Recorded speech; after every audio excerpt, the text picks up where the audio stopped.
Ризамыз, Құдайың тәуба, тәуба, тәуба дейміз.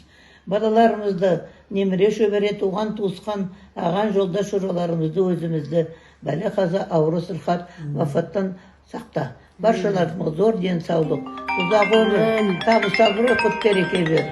Бір өзіңнен басқа сенерімізді сөнерімізді жоқ, бір өзіңе тапсырды өзің жар бол. Егер де пендешік істеп күнәкөр болсақ, кешіре көр Алла Тағала. Жортқанда жолымыз, жолдасымыз қыдырып, әрдайым алыс сапарларға аман есен барып, сау сәлемет табыс абыройлы боралып, өз бұсағаларымды аттап, бала шаған немере шөбере, ағайын жолдас сорамен қауышуға жазсын. Еліміз аман болсын.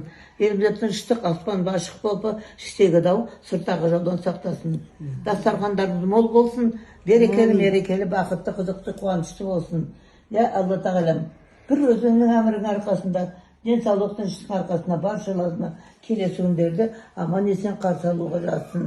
Еліпті Құдайым, баршаларымыздың алдарында қойған мақсаттарымыз табысты абыройлы болып орындалып, жолымызға нұр бүтсін, гүл бүтсін, ұзағынан болсын. Алла Тағалам, баршаларында көктегі жердегі апаттан, қайғы қасіреттен, тілден, көзден, оттан, судан, бәле қазадан сақта. Алла Тағалам, осы тілегенді